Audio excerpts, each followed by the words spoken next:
Open.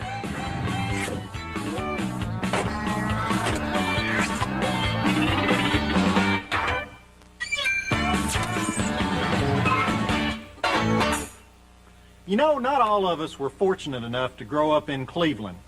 I remember when I was a little boy, I'd say to my mama, "Will I ever be able to smell Lake Erie before I die, Mama?"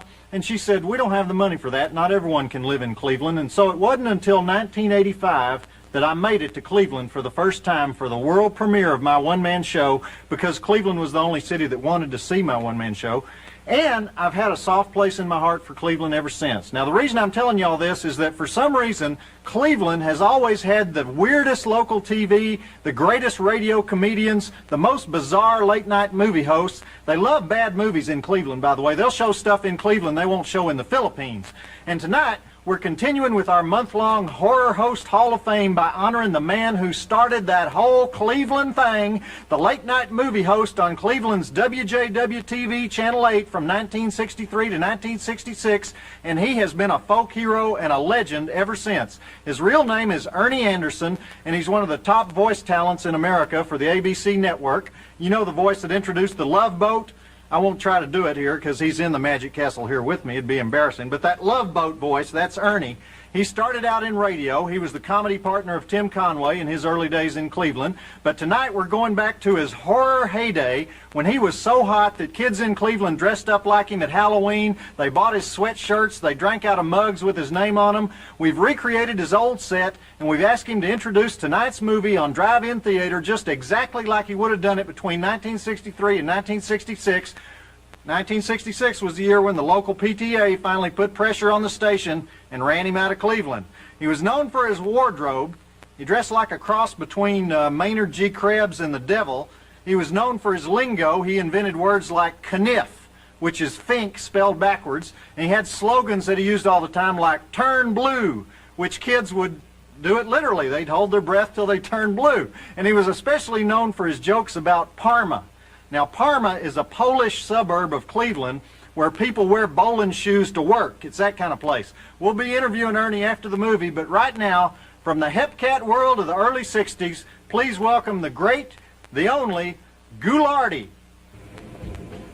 Before we begin, I'm going to give you a secret. Joe Bob wears makeup. I don't need any makeup. Ghoulardi needs no makeup. Ghoulardi's done drunk himself handsome. Another thing about Joe Bob. You know the hat? He's all hat and no movies. You know, Ghoulardi hates nostalgia. Ghoulardi knows nostalgia ain't what it used to be. Ask yourself this question as you sit there in your living room or wherever you may be. Why are you watching this? You could be out having a good time with the guys, playing poker. Ghoulardi plays poker all alone. Find a girl and you poker. Ain't bad. My kind of game. Tonight's movie group has holes in it only the Swiss could love. They got enough padding in there you could make yourself a king-sized mattress. And it's called Invaders from Mars. Does that scare you?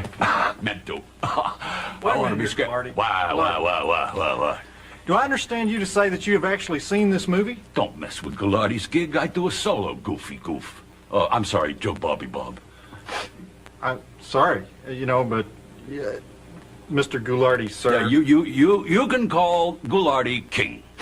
All right, Mr. Ghoulardi, Your Highness. Okay, Yes. we have to go to the movie now. Okay? Aw. It's like we took too much time. It's like a requirement. A requirement? A requirement. Ghoulardi doesn't do anything he's required of. What is this, a hat? That's my hat. Did you hear my line, you're all hat, no movies? I heard that. Did you laugh? Yeah, I heard both your cracks. Yeah. Both of them? Thank you. Yes, very. I had 2 cracks. Did you like the crack about the... You probably did. See this hat? Boys, do something with that hat for me, will you? For Ghoulardi. Just do something with that hat. Thank you. Ah, good one, huh? You like that? Ghoulardi liked that. Well, that was great, Ghoulardi. Okay, can you stick around for an interview after the movie? I tell you what, stay sick, turn blue, and never eat fish.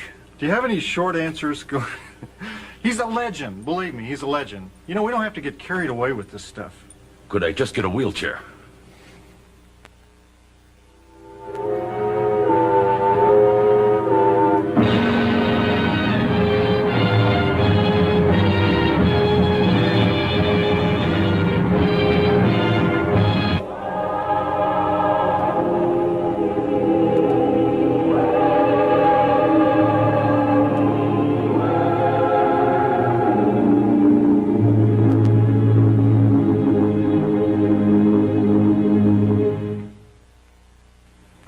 Invaders from Mars. Kind of goofy today, but one of the greatest sci-fi classics of the 50s. Those little red X's on the backs of their necks still give me the willies.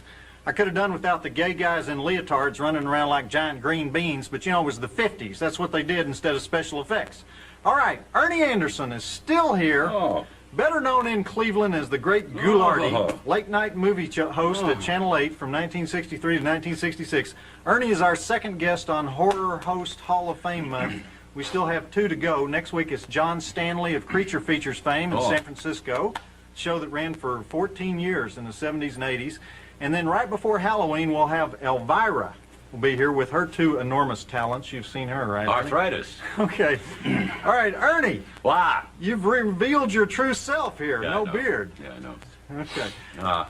Well, I have to tell you, Ernie, I have gotten letters for years from people saying, did you ever see a guy named Ghoulardi in Cleveland? Do you know if he's still around? Because whoever was in Cleveland between 1963 and 1966, no matter what age they are, they remember that show. So what in the world were you doing in those days to get people so stirred up? Because I didn't see the show, but I've heard about Didn't you see the bit that I did on your show? it. Well, yes, I did. That's what I was doing in Cleveland. And that drove them mad, huh? I have no answer for it. It seems lunacy. Was it, what got you in trouble? Sexual stuff? Oh, no. Ethnic stuff Well, I mean, got me in a lot of trouble. Ethnic jokes. That'll still get you in trouble. I used to pick on, not really. Yeah. I used to pick on a little suburban bedroom neighborhood called Parma. Yeah. And we'd play polka music. And every time they play polka music, Parma, what are you doing? And I'd do a big shtick on Parma, and I'd tell them they wore white socks. You said they wore bowling shoes. That was good, too, because they do, and they did. And I used to do a lot of white sock hits on them, and flamingos on the lawn. And there's no humor unless there's a touch of reality. Do you know what I mean? If they didn't have flamingos on the lawn, and if they didn't wear white socks, I would have no place to go. Yeah. They did. So you would hear from the Parma Chamber of Commerce. Oh, they came down. I did a little sketch that opened the show called Parma Place. And this guy would come home, and his wife would be there with her hair all in curlers. And I'd come in, and I'd say, hi, terrible day down at the, raking muck out of Lake Erie. And I'd hand her a bag, a brown paper bag. And I'd say, I think I got a little pickle juice on the corner, but I think it'll last another week. You know, that kind of thing. Yeah, Kielbasis and all that. Yeah. Okay, well, let's go back to the beginning. How did you become Ghoulardi? How did that show start? It was very simple. They bought a package of horror movies, and they were looking for somebody. They had the idea, we'll get somebody to host them. And they just walked up to me and said, one day after I had done some kind of a little show, I forget what it was, and they said, would you like to host it? And I said, absolutely, why not? You know, more bucks and a gig. How about the name? How did they get that? They held a contest for the name, and the guys wrote in the Ghoulardi, and I made made it Ghoulardo. It was Ghoulardo, and I made it Ghoulardi. So they had a contest, and the winner. Yeah, that's exactly how I got the name. Yeah. Well, did you ever use you never used a script for that show, did you? Oh, no, never. Did you plan at all what you were going to do on the show? Oh, sure, you had some kind of an idea. And I'd film little things, little openings, little sketches, you know. I mean, I'd get to be Ernie Anderson. I'd take the beard off and just do, Ernie Anderson. Well, what about the Ghoulardi lingo that you had? I mean, you had these slogans like, cool it, you purple caniff, and stuff like that that they only use in Cleveland. Where did you get that stuff? Just out of my butt. You know, they just came to you. What can I tell you? You know, you just thought of it. You know, turn blue. Yeah, well, but that's one that got you in trouble, though, isn't it? When No. you no No, turn blue. no, the Parma stuff got me in trouble. Oh, okay, okay. Yeah. And Don't stay do that. sick. Where that was sort of your signature line, right? Yeah, well, it works. Stay sick, you know. I Okay. mean, we're all sick. Okay. Stay sick. It's fun. to Sort be of the sick. opposite of have a nice day. Yeah, what do you want to be? Well, you know, that's as good as you're ever going to feel. Okay, well now let me ask you this: you prepared for this by doing a lot of radio comedy, is that right? You had a show with Tim Conway, or Yeah, well, worked with no, Tim we Conway? did television comedy. We did television sketches. In Cleveland. Yeah, in Cleveland. I hosted a morning movie show, and Tim Conway directed it, and he and I were partners. We I see. buddies. Well, in fact, Did I leave you? I have here an album from my personal comedy collection, and I wanted. Do you remember this? Oh, you got to sure. remember this. Bull. Bull. Yeah. With, if we can get a shot of this, with God Tim Conway and Ernie Anderson. Is that incredible? That's old. What? 98 cents in the browser bin, you know. No, excuse me, $20 at the collector's edition record store. You got to do one thing for us before you go. I'd be delighted. I know you get asked this all the time. Okay. I know it's real nerdy to ask you to do it, but will you Yes, it say, is. you know, people probably, I'm embarrassed to ask you to do this, but would Go. you do it? I would rather do something that was really good. Okay. All right. The winds of war. War. I forget. War and what? Remembrance. Yeah, well, But that's great. I like that stuff. That was good stuff. you like that better than the Love Boat? Oh, sure. Okay. Yeah.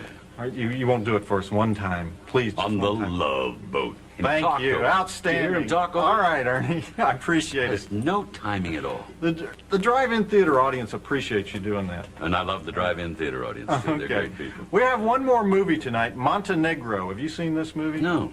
Well, it's a hot one. Weird 1981 Yugoslavian Swedish flick thing starring Susan Onspach as a bored housewife who goes out for some hot sexual adventures with a band of goofy gypsies. There's this one scene where she's aardvarking in a vat of barley.